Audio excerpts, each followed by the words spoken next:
the business plan. So how did we get here? We are all here at the summit looking for workable solutions, because right now, I think we'll all agree we have a non-workable, non-solution. Last week, some business leaders got together with our local representatives, and we had a discussion. We're like, okay, contract signed, the train is headed into the station. What can we do to ensure our economic ability to grow? We were able to come to what we believe a workable solution. So the only trick of this is it's going to take involvement from you, because right now the contract's signed, it's a done deal. It's going to take some legwork to get us to where we need to go. So what do we need? I think the plan needs to be to add general purpose lanes on I-77 from exits 20 to 36. This is the economic backbone that we require to ensure prosperity and growth. This is something we have to have. Charlotte can have the toll lanes south of 20. That's not a problem. Exactly. So, it's the nicest way possible to say that we as businesses need that infrastructure. So the way forward, everyone here is in this room because of the call to action.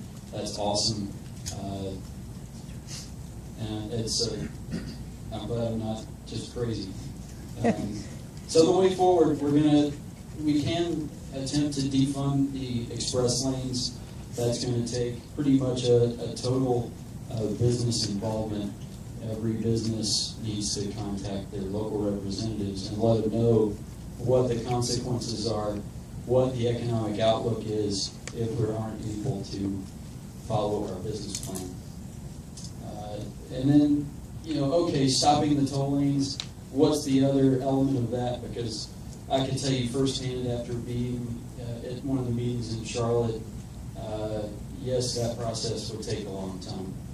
So we need to talk to the boss, and we need to ask the boss to add widening I-77 and general purpose lanes into the bond package. So that bond package is specifically for economic growth. That is, the letter of that package is exactly what we need, and we are faced with a 50-year non-workable solution. So this is the best way forward. So general purpose lanes, I estimated $200 million. That's $100 million to build the road, and then also $100 million worth of contract cancellation expense. A drop in the bucket, really, when you look at the big picture. This is what needs to happen. So the existing bond package is $1.45 billion, or is that?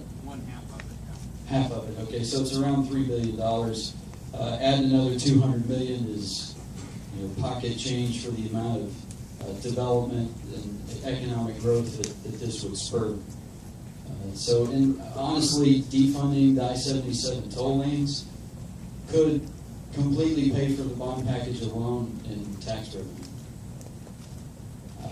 I don't think that's a very far-fetched conclusion to jump to. So, supporting the governor's bond package, that's something that's going to ensure growth for all citizens in North Carolina and all the businesses that are involved. And if we can get behind that effort, that gives more credibility to the economic development effort. It seems to be the best way forward. So how do we do this? We've got to convince Jeff here to submit a bill. Fortunately, he's ahead of me and he's got something. And then the other part of that is adding the general purpose lanes to the governor's bond package. Technically, I don't know how that needs to happen. That's more complicated, but that's what they're for. So what do we need to do to get to this point? I think we need to get to total involvement from all the municipalities, just like we had before with the lake and toll lanes. We need to get them to pass resolutions supporting Jeff's bill and tell them that we mean business. You know, if we can get every city saying that this is what we need, you've got to listen to us, they'll listen. So action items. You know, we've got to talk to the local government. We've got to let them know what we need. Typically, the General Assembly listens, you know, to the local municipalities. And then once, you know, we pass at the local level, then things have more weight. It's not just the businesses that are here. We've got to convince them that this is our best way forward, and we need to get there at all costs. We can't afford not to do it. So supporting the infrastructure bond package, that becomes a win-win for local businesses and ensures a long-term growth potential for the state. So, is it possible? I'd like to present my first piece of evidence.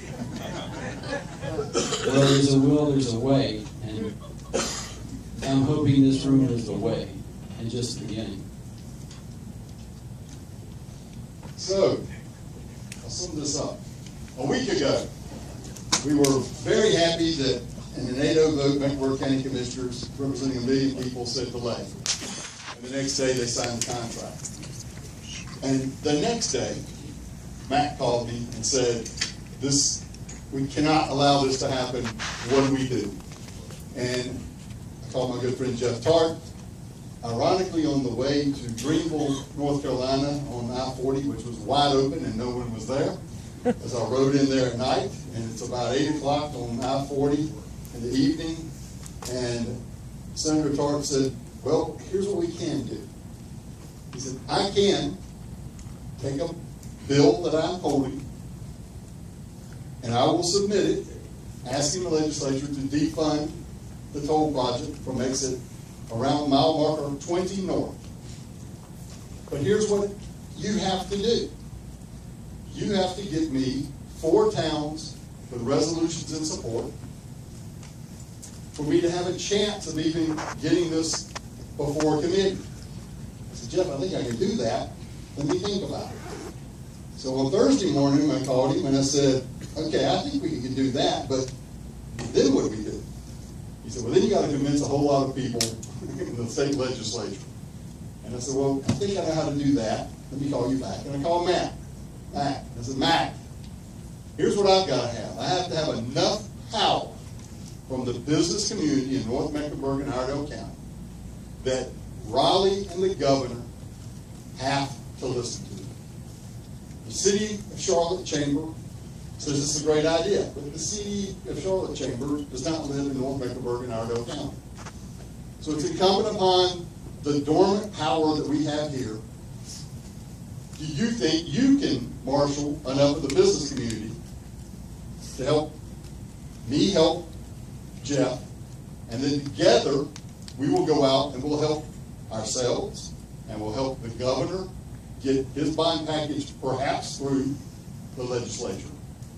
And beyond that, we will then help him pass it. Now, you know, what I didn't tell them is that if he doesn't want to join me, then he has a hard time passing it because I'm not going to help him. But we think that's a doable thing. Senator Tart already has a bill in his hand. So your goal, his goal, is we have to have people come up here, sign their name, that they support the idea of defunding the current project, asking for this project to be put on the NC Connect, and a willingness to then go out and support NC Connect.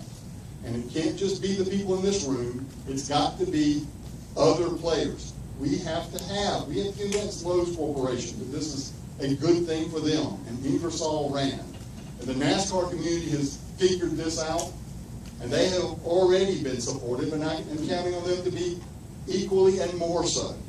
To say, you can change it. You can widen I-85, you can change it. the fact of the matter is, the good guys in Raleigh that we put up there have changed the process, like David Harkin said. When this was first proposed, this was the lesser of a bunch of evils. They went, they fixed that. We can now use what we have in front of us. This is our last chance. So I'm going to need everybody to put pressure on the towns, because I'm going to let Senator Tark speak to what he will do and what he will need, because that's the political reality. But the business community then has to seriously get behind this effort and talk about the damage that will happen if we go forward and the alternative we have going forward if we change this plan, and how we will help to increase this across, not just for us, but for other rural counties that got caught in the same kind of trap that we did.